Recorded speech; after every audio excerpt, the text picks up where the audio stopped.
Bau tumisan bawang putih dan margarin selalu menjadi wangi parfum utamaku setiap sore. Selama 5 tahun pernikahan, itulah tugasku. Menjadi wanita yang memastikan perut suamiku terisi sebelum ia berangkat kerja, dan menyambutnya dengan teh hangat saat ia pulang dengan wajah lelah. Namaku Maya. Aku adalah gambaran sempurna dari apa yang orang sebut sebagai ibu rumah tangga biasa. Daster luntur, rambut dijepit asal, dan tangan yang kasar karena cucian. Sementara suamiku, Danang, adalah seorang direktur pemasaran di sebuah perusahaan rintisan yang sedang naik daun. Dulu, kami berjanji untuk saling melengkapi. Namun, entah sejak kapan, janji itu memudar seiring dengan meningkatnya saldo rekening Danang. Malam itu, di meja makan yang hanya diterangi lampu gantung kekuningan, aku menyajikan sup buntut kesukaannya. Namun, alih-alih menyuap makanannya, Danang justru membanting sendok ke atas piring. Suaranya memecah keheningan yang mencekik. Kamu bisa nggak sih, Mei, sekali saja kalau aku pulang kerja itu dandan sedikit. Menyambut suami kok baunya bawang, dasteran lecet. Kamu lihat Rina, sekretarisku. Dia sibuk kerja seharian, tapi badannya selalu wangi, bajunya rapi. Aku malu, Mei, kalau bawa kamu ketemu teman-temanku. Kata-katanya meluncur tajam, mengiris harga diriku tanpa sisa. Aku terdiam, menelan ludah yang terasa pahit. Mas, ujarku pelan. Aku seharian mengurus rumah, mengurus ibumu yang sedang sakit, lalu memasak makanan kesukaanmu. Waktuku habis.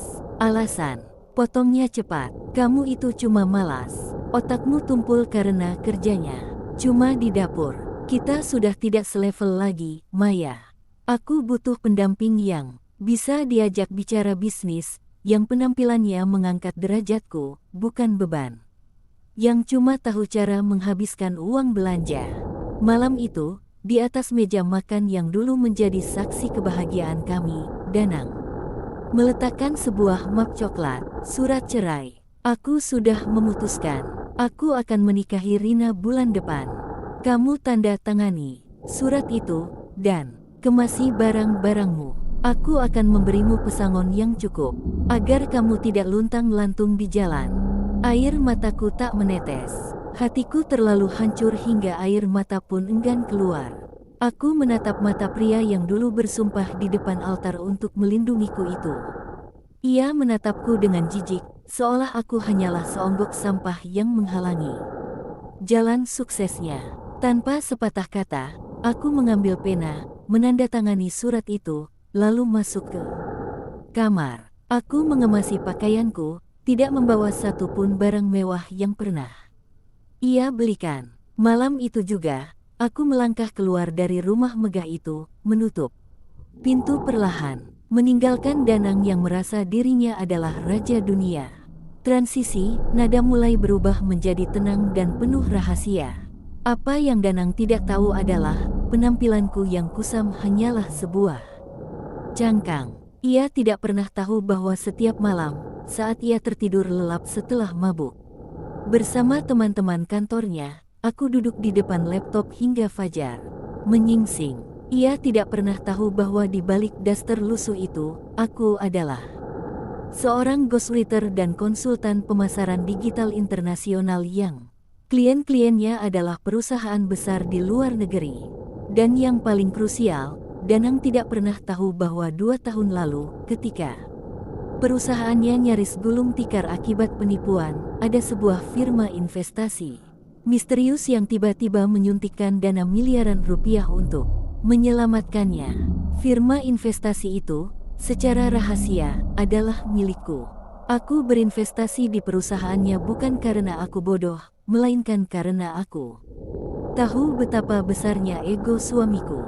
Jika ia tahu istrinya lebih kaya darinya, harga dirinya akan hancur. Maka, aku diam. Aku biarkan ia merasa menjadi pahlawan yang menghidupiku. Sayangnya, kepahlawanan itu telah mengubahnya menjadi monster. 3 bulan berlalu sejak perceraian kami. Danang benar-benar menikahi Rina dengan pesta yang sangat mewah. Namun, roda kehidupan berputar lebih cepat dari yang ia bayangkan.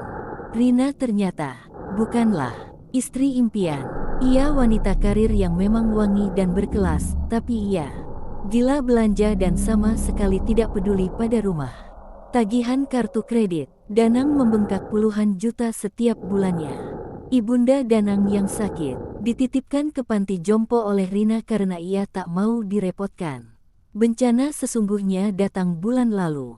Firma investasi, yang tak lain adalah milikku, mengirimkan surat pemberitahuan pemutusan kontrak dan menarik seluruh suntikan dana karena performa perusahaan Danang yang terus menurun akibat gaya hidupnya yang foya-foya. Seketika, perusahaan Danang kolaps. Harga sahamnya anjlok, klien-klien besar mundur teratur. Dalam semalam, Danang terjerat hutang miliaran rupiah. Dan bisa ditebak, saat hartanya habis dan mobil mewahnya disita bank, Rina, si wanita berkelas itu, pergi meninggalkannya dan meminta cerai. Pagi ini, hujan rintik membasahi Jakarta. Aku duduk di kursi kebesaran di ruang meeting firma investasiku, memutar-mutar pena Montblanc di sela jemariku. Pintu ruang rapat diketuk oleh asistenku. Ibu Maya, Direktur Utama dari PT Danang Jaya sudah tiba. Beliau memohon-mohon untuk bertemu dengan pemilik utama firma investasi ini untuk meminta perpanjangan waktu pelunasan utang. Aku tersenyum tipis. Suruh dia masuk. Pintu kayu mahoni itu terbuka. Langkah kaki yang dulu begitu tegap dan angkuh, kini terdengar gontai dan ragu. Danang masuk dengan kepala tertunduk, meremas map dokumen di tangannya. Kemejanya kusut, wajahnya berantakan, jauh berbeda dari pria sombong yang mengusirku 3 bulan lalu. Selamat pagi. Saya Danang, saya kesini untuk memohon. Kata-katanya terputus saat ia mengangkat wajahnya. Matanya terbelalak lebar, mulutnya terbuka tanpa suara. Kakinya lemas seketika, membuatnya mundur selangkah hingga menabrak pintu. Wajahnya pucat pasi, seperti baru saja melihat hantu. Di depannya, duduklah wanita yang dulu ia hina karena bau bawang. Tapi hari ini, aku tidak memakai daster. Aku mengenakan setelan jas navy blue dari Armani, rambut yang ditata rapi di salon mahal, dan riasan wajah yang sempurna. Aroma parfum bakarat yang mahal menguar dari tubuhku, mengisi seluruh ruangan. Maya, suaranya bergetar hebat, matanya liar menatap sekeliling ruang rapat yang mewah ini, lalu kembali menatapku, mencoba mencerna kewarasannya. Sendiri, kamu, apa yang kamu lakukan di sini? Di mana pemilik perusahaan ini? Aku menyandarkan punggungku ke kursi, tersenyum dengan keanggunan yang dingin. Selamat pagi, Bapak Danang. Silakan duduk, ucapku tenang, mengabaikan raut wajahnya yang seperti orang linglung. Saya adalah CEO sekaligus pemilik tunggal firma investasi ini. Tidak mungkin. Ini pasti salah. Danang menggeleng kuat-kuat. Tangannya gemetar. 2 tahun lalu, perusahaanmu diselamatkan oleh dana miliaran dari firma ini. Apa kamu pikir keajaiban itu turun dari langit, Mas? Aku mencondongkan tubuhku ke depan, menatap langsung ke dalam manik matanya yang penuh ketakutan. Uang, itu adalah uangku. Uang dari wanita yang kamu sebut berotak tumpul dan hanya tahu cara menggoreng tempe. Danang jatuh terduduk di kursi. Napasnya tersengal. Fakta itu menghantam kewarasannya seperti palu godam. Harga dirinya sebagai laki-laki hancur berkeping-keping. Pahlawan yang ia banggakan selama ini ternyata hanyalah boneka yang diselamatkan oleh wanita yang ia buang. Maya, Miss, tolong aku. Tiba-tiba ia turun dari kursinya, berlutut di lantai marmer ruang rapatku. Air matanya pecah. Aku salah, Mei. Rina menghancurkanku. Tolong perpanjang waktu hutangku. Kalau tidak, aku akan dipenjara. Tolong, aku ini mantan suamimu. Aku menatapnya tanpa secercah pun rasa iba. Hatiku telah membeku untuknya sejak malam ia menyodorkan surat cerai itu. Aku berdiri, merapikan jasku, dan berjalan melewatinya yang masih berlutut.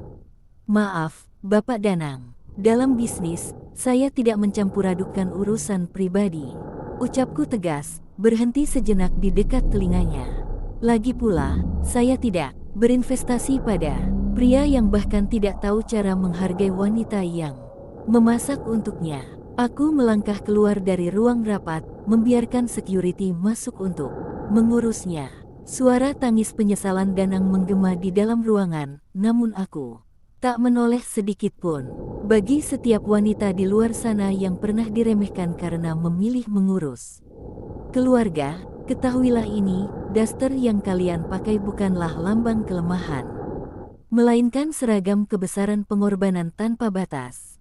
Jangan pernah biarkan siapapun membuatmu merasa tak bernilai. Terkadang, Tuhan menjauhkan orang yang salah dengan cara yang sangat menyakitkan agar kita sadar bahwa kita terlalu berharga untuk sekadar dijadikan bayangan. Dan untuk para pria yang lupa daratan saat mencapai puncak, ingatlah, orang yang menemani kalian merangkak dari lumpur adalah satu-satunya orang yang tahu cara menarik kalian kembali saat kalian terjatuh. Dan ketika kalian membuangnya, kalian baru saja menghancurkan jaring pengaman kalian sendiri.